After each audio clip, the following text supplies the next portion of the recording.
नमस्कार, आप देख रहे हैं number 1 growing news channel TCP 24 news. मैं हूं प्रियांशा और आज के हमारे इस वीडियो में हम आपको उस शख्स के बारे में बताने जा रहे हैं जिसकी चर्चा न केवल भारत बल्कि पूरे विश्व में की जाती है। वो एक अभिनेता है जिनकी फिल्में पर्दे पर लगते ही लोगों की जुबां पर केवल उनके लाजवाब अभिनय की तारीफ और उनके डायलॉग ही सुनने को मिलते हैं। जी हाँ दोस्तों, हम बात कर रहे हैं सुपरस्टार रजनीकांत की, जिन्हें लोग सिर्फ एक एक्टर और सुपरस्टार की तरह ही नहीं बल्कि भगवान की तरह मानते हैं। यहाँ तक कि दक्षिण भारत में रजनीकांत के नाम की कई मंदिर भी बनाए गए हैं। तो चलिए आज जानते हैं एक साधारण से शख्स से लेकर लोगों के भगवान बनने तक का इनका सफर। रजनीकांत का जन्म 12 दिसंबर 1950 को एक मराठी परिवार में हुआ था। उनकी माता का नाम रमाबाई और पिता का नाम रामोजी राव था। उनके पिता बेंगलोर के पुलिस कांस्टेबल और माता गृहिणी थी। मराठा योद्धा छत्रपति शिवाजी के नाम पर ही उनका नाम शिवाजी राव रखा गया। रजनी ने Gavipuram government Kannada modern primary school से अपनी प्राइमरी एजुकेशन पूरी की और कहते हैं रजनीकांत उस समय बड़े पढ़ाकू किस्म के बच्चे थे।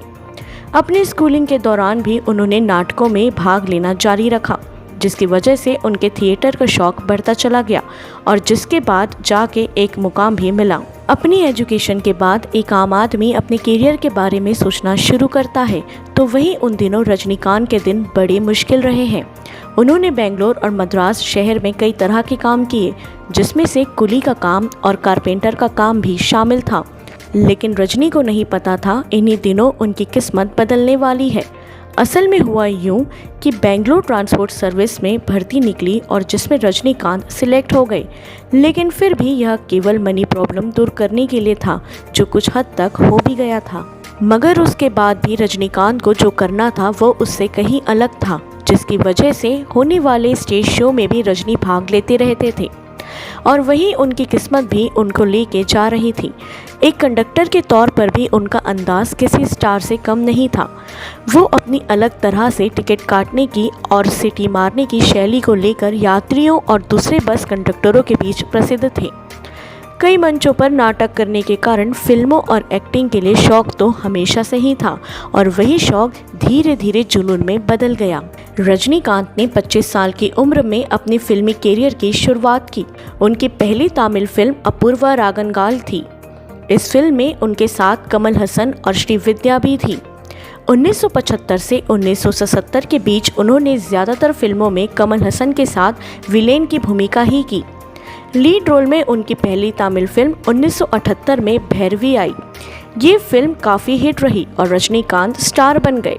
साउथ में शोहरत की बुलंदियों को छूने के बाद रजनीकांत ने बॉलीवुड का रुख किया और फिल्म अंधा कानून से डेब्यू किया। बॉलीवुड में भी अपनी दमदार एक्टिंग और सिग्नेचर स्टाइल से उन्होंने लोगों को अपना दीवाना बना लिया। उनका सिगरेट को फ्लिप करने का अंदाज हो या सिक्का उछालने का यूनिक स्टाइल हो या चश्मा पहनने और हंसने का अंदाज, सभी को काफ़ी पसंद किया गया। देश ही नहीं विदेशों में भी रजनीकांत के स्टाइल की कॉपी की गई। तो ये थी रजनीकांत के स्टार से सुपरस्टार बनने तक की कहानी। अपनी इन्हीं बुलंदियों के कारण सुपरस्टार रजनीकांत को दादा साहेब फाल्के अवार्ड से नवाजा जा रहा है। रजनीकांत के संघर्षों की कहानी आने वाली पीढ़ी के लिए एक प्रेरणा की तरह है। हर एक छोटे पर्दे का कलाकार आज बड़े पर्दे का सुपरस्टार बनना चाहता है। तो ऐसे ही लोगों के लिए रजनीकांत एक आइडल की तरह सामने आए हैं। लगातार ऐसे फिल्म जगत की खबरों को लेकर हम हमेशा आपके लिए जानकारियां लेकर आते रहेंगे। तब तक के लिए मुझे दीजिए इजाज़त। देखते रहिए TCP 24 न्यूज़।